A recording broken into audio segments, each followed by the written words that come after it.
ថ្ងៃដំបូងនៅក្នុងថ្នាក់រៀន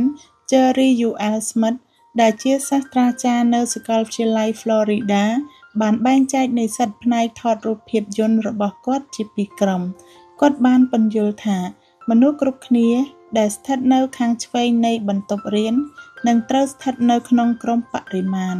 ពួកគេនឹងត្រូវបានចាត់ថ្នាក់ដោយផ្អែកទៅលើបរិមាណការងាររបស់ពួកគេបានផលិត នៅថ្ងៃចុងក្រោយ នៅក្នុងថ្នាក់រៀន គាត់បានរាប់ចំនួនរូបថតដែលនិស្សិតម្នាក់ៗបានដាក់ជូន រូបថត 100 សន្លឹក ទទួលបានចំណាត់ថ្នាក់ A 99 សន្លឹកបាន B 80 បាន C និងផ្សេងៗទៀតបានជាបន្តបន្ទាប់ ទន្ទឹមនឹងគ្នាដែរ និស្សិតគ្រប់គ្នាដែលស្ថិតនៅផ្នែកខាងស្ដាំនៃបន្ទប់នឹងត្រូវស្ថិតនៅក្នុងក្រុមគុណភាព ពួកគេនឹងត្រូវបានចាត់ថ្នាក់ដោយផ្អែកទៅលើភាពអស្ចារ្យនៃកិច្ចការងាររបស់ពួកគេ ពួកគេគ្រាន់តែផលិតរូបភាពមួយសន្លឹកក្នុងកំឡុងពេលឆមាសរបស់ពួកគេតែប៉ុណ្ណោះ ប៉ុន្តែដើម្បីទទួលបានពិន្ទុ A គឺវាត្រូវតែជារូបភាពដែលស្ទើរតែល្អឥតខ្ចោះបំផុត នៅចុងឆមាស គាត់មានការភ្ញាក់ផ្អើលជាខ្លាំងដែលបានរកឃើញថារូបភាពដែលល្អបំផុតទាំងអស់គឺត្រូវបានផលិតឡើងដោយក្រុមបរិមាណទាំងស្រុង ក្នុងកំឡុងពេលឆមាស និស្សិតទាំងអស់នេះមមាញឹកនឹងការថតរូប ពិសោធន៍ទៅលើការរចនាថតនិងពន្លឺ សាកល្បងវិធីសាស្ត្រផ្សេងៗគ្នានៅក្នុងបន្ទប់ងងឹត និងរៀនពីកំហុសឆ្គងរបស់ពួកគេ នៅក្នុងដំណើរការនៃការផលិតរូបថតរាប់រយសន្លឹក ពួកគេបានដុសខាត់ជំនាញរបស់ពួកគេ ហើយទន្ទឹមនឹងនេះដែរ ក្រុមគុណភាពដែលអង្គុយវិលវល់ជុំវិញតែរឿងធ្វើឲ្យបានល្អឥតខ្ចោះតែប៉ុណ្ណោះ ហើយនៅទីបំផុត ពួកគេក៏មានរូបថតត្រឹមតែបន្តិចបន្តួចប៉ុណ្ណោះ ដើម្បីបង្ហាញពីការខិតខំប្រឹងប្រែងរបស់ពួកគេ ក្រៅពីទ្រឹស្ដី បើគ្មានការផ្ទៀងផ្ទាត់និងរូបថតក្នុងកម្រិតមធ្យមមួយនោះឯង ជារឿងងាយស្រួលណាស់ក្នុងការជាប់គាំងនៅក្នុងការព្យាយាមស្វែងរកផែនការដ៏ល្អបំផុតសម្រាប់ការផ្លាស់ប្ដូរមធ្យោបាយដ៏លឿនបំផុតដើម្បីសម្របទម្រង់កម្មវិធីល្អបំផុតក្នុងការបង្កើនសាច់ដុំនិងគំនិតល្អឥតខ្ចោះសម្រាប់អាជីវកម្មបន្ទាប់ យើងបានផ្ដោតអារម្មណ៍យ៉ាងខ្លាំងទៅលើការស្វែងរកវិធីសាស្ត្រដ៏ល្អបំផុតដែលយើងគ្មានថ្ងៃបានចូលទៅចិត្តដើម្បីចាប់ផ្ដើមសកម្មភាពទាំងនោះ ដោយដែល Voller ធ្លាប់បានសរសេរថាភាពល្អបំផុតគឺជាសត្រូវភាពល្អ ខ្ញុំចង់និយាយថានេះគឺជាភាពខុសគ្នារវាងការធ្វើចលនានិងការចាប់ផ្ដើមធ្វើសកម្មភាព គំនិតទាំងពីរនេះស្ដាប់ទៅហាក់ស្រដៀងគ្នា ប៉ុន្តែពួកវាមិនដូចគ្នាឡើយ នៅពេលអ្នកកំពុងមានចលនា នោះអ្នកកំពុងតែរៀបចំផែនការនិងយុទ្ធសាស្ត្រនិងការសិក្សារៀនសូត្ររបស់អ្នក ទាំងនេះសុទ្ធតែជារឿងល្អ ប៉ុន្តែពួកវានឹងមិនផ្ដល់លទ្ធផលមកឲ្យអ្នកឡើយ ម្យ៉ាងវិញទៀត សកម្មភាពគឺជាប្រភពនៃឥរិយាបថដែលនឹងផ្ដល់នូវលទ្ធផលមួយមកឲ្យអ្នក ប្រសិនបើអ្នកគូសញ្ញាបញ្ជាក់អំពីគំនិតមួយសម្រាប់អត្ថបទដែលខ្ញុំចង់សរសេរ នោះគឺជាចលនានេះឯង តែប្រសិនបើខ្ញុំអង្គុយចុះនិងសរសេរពីអត្ថបទនោះមែន នោះឯងជាសកម្មភាព ប្រសិនបើខ្ញុំស្វែងរកផែនការរបបអាហារដ៏ប្រសើរមួយ និងអានសៀវភៅពីរបីក្បាលទៅលើប្រធានបទនោះ នោះគឺជាចលនា តែប្រសិនបើខ្ញុំញ៉ាំអាហារសុខភាពមែនទែន នោះឯងគឺជាសកម្មភាព ជួនកាលចលនាក៏មានប្រយោជន៍ដែរ ប៉ុន្តែវានឹងមិនអាចបង្កើតចេញជាលទ្ធផលមួយដោយខ្លួនវាបានឡើយ វាមិនសំខាន់នៅត្រង់ថា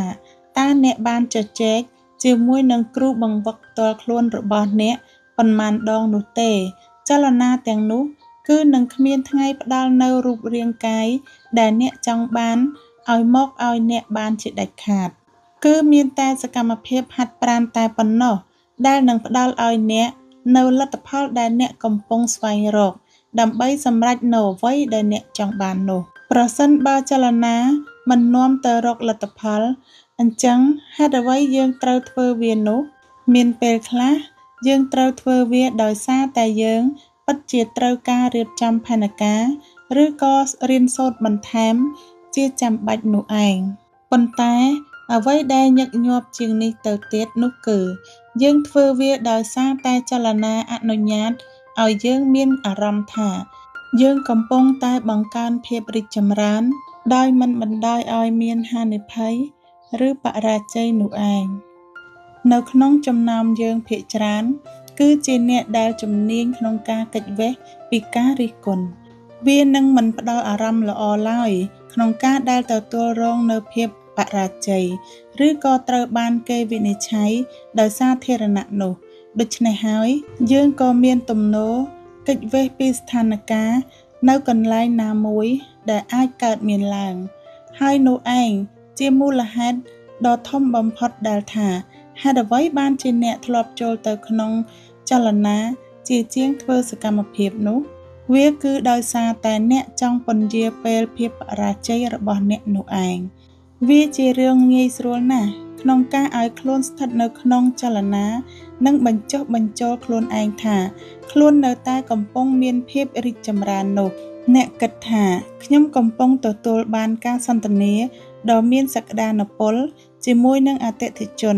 សក្តានុពលក្នុងពេលឥឡូវនេះជារឿងល្អហើយយើងកំពុងកម្រិតខ្លួន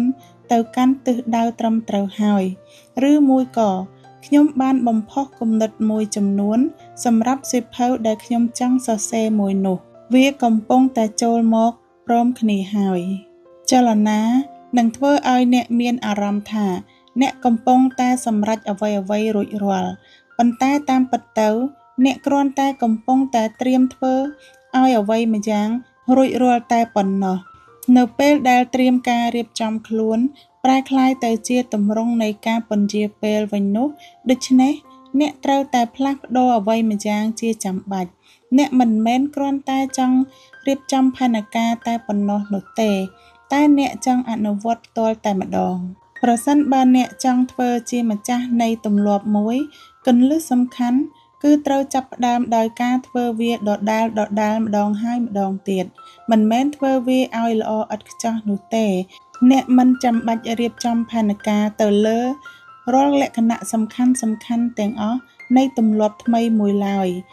អ្នកគ្រាន់តែត្រូវអនុវត្តវាប៉ុណ្ណោះនេះគឺជាចំណុចសំខាន់ដំបូងគេនៃគោលការណ៍ទី3អ្នកគ្រាន់តែអនុវត្តឲ្យបានជាប់លាប់និងធ្វើវាម្ដងហើយម្ដងទៀតតែប៉ុណ្ណោះដើម្បីបង្កើតទម្លាប់មួយថ្មីបានតើត្រូវចំណាយពេលប៉ុន្មានឲ្យពិតប្រាកដការបង្កើតទម្លាប់គឺជាដំណើរការដែលឥរិយាបថមួយប្រែក្លាយទៅជាដំណើរការដែលស្វ័យប្រវត្តិតាមរយៈការអនុវត្តវាដដែលម្ដងហើយម្ដងទៀតអ្នកធ្វើសកម្មភាពមួយដដែល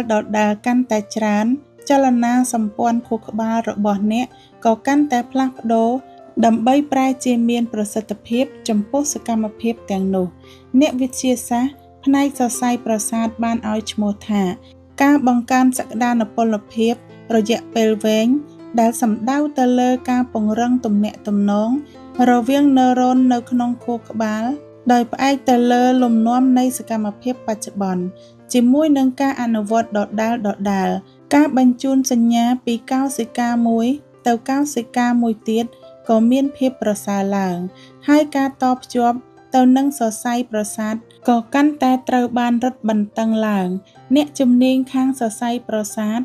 Donald Hub បានអធិប្បាយអំពីរឿងនេះជាលើកដំបូងនៅក្នុងឆ្នាំ1949ដោយបាតុភូតនេះគឺត្រូវបានគេស្គាល់ជាទូទៅថាជាច្បាប់របស់ Hub ដែលបានលើកឡើងថាសរសៃប្រសាទដែលបញ្ជូនសញ្ញានៅក្នុងពេលតែមួយនឹងបង្កើនទំនាក់ទំនងបានយ៉ាងរឹងមាំការអនុវត្តទម្លាប់មួយដដែលនឹងនាំអ្នកឆ្ពោះទៅរកការផ្លាស់ប្ដូរផ្នែករាងកាយនៅក្នុងខួរក្បាលរបស់អ្នកនៅក្នុងខួរក្បាលរបស់អ្នកតន្ត្រីករខួរតូចគឺមានសារៈសំខាន់ណាស់សម្រាប់ចលនាផ្នែករាងកាយប្រៀបដូចជាការដកខ្សែហ្គីតាឬការកូតវីយូឡុងជាដើមដែលវាគឺមានទំហំធំជាងទំហំពិតរបស់វានៅក្នុងខួរក្បាលរបស់អ្នកដែលមិនមែនជាតន្ត្រីករទន្ទឹមនឹងនេះ អ្នកគណិតវិទូក៏បានបង្កើតជាលេខាពណ៌ប្រផេះនៅក្នុងផ្នែកនៃខួរក្បាលដែលដើរតួយ៉ាងសំខាន់នៅក្នុងការគិតលេខនិងការគណនាផងដែរទំហំរបស់វាត្រូវបានផ្សារភ្ជាប់គ្នាដោយផ្ទាល់ជាមួយនឹងចំនួននៃពេលវេលាដែលត្រូវបានចំណាយ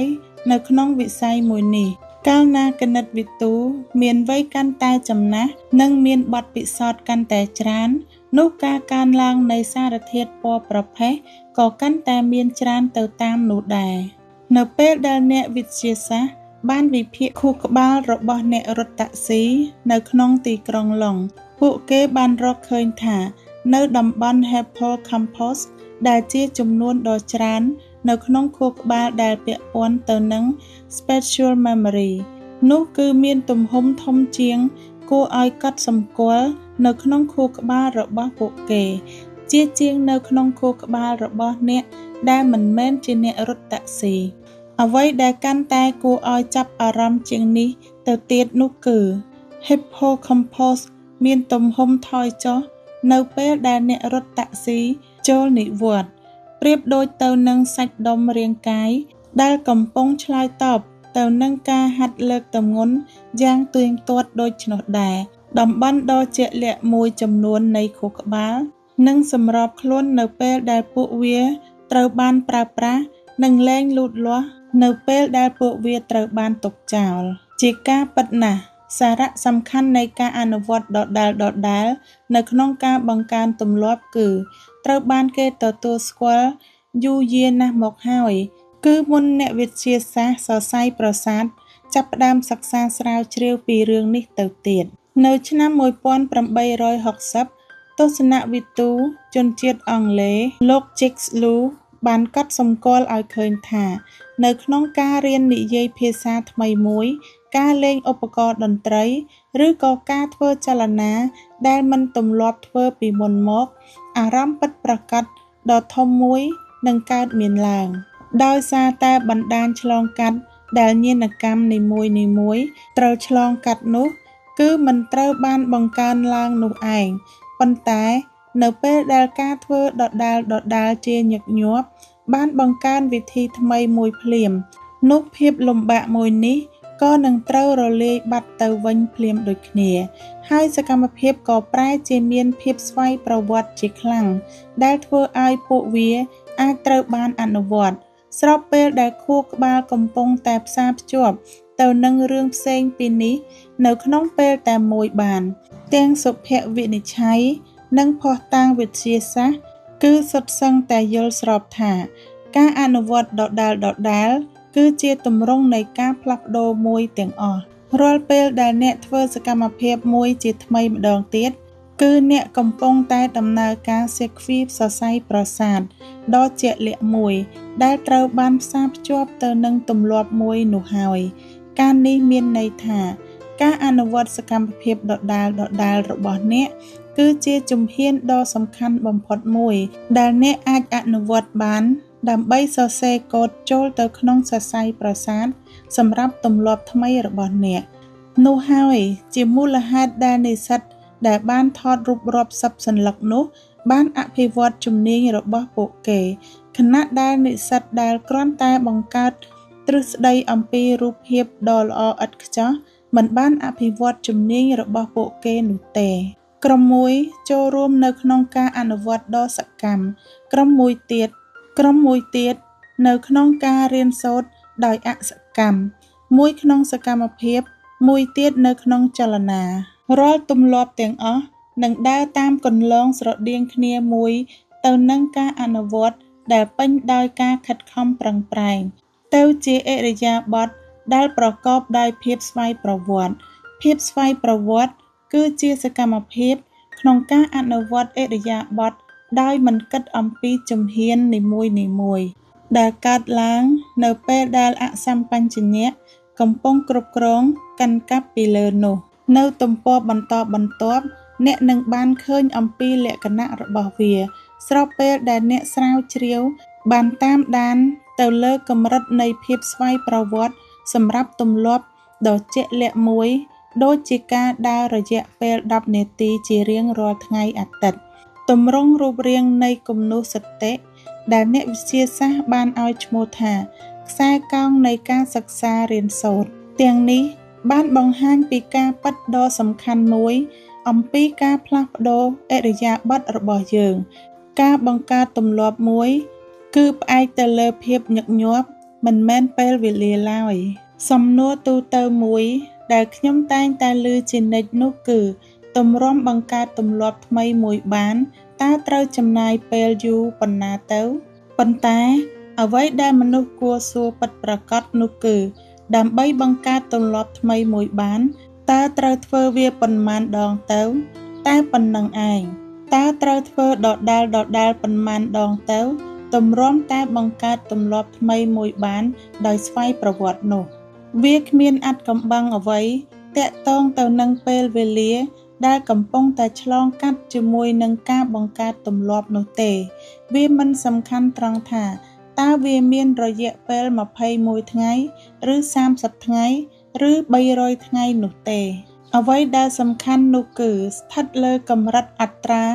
នៃអ្វីដែលអ្នកកំពុងតែអនុវត្តទៅលើឥរិយាបថទាំងនោះទៅវិញទេ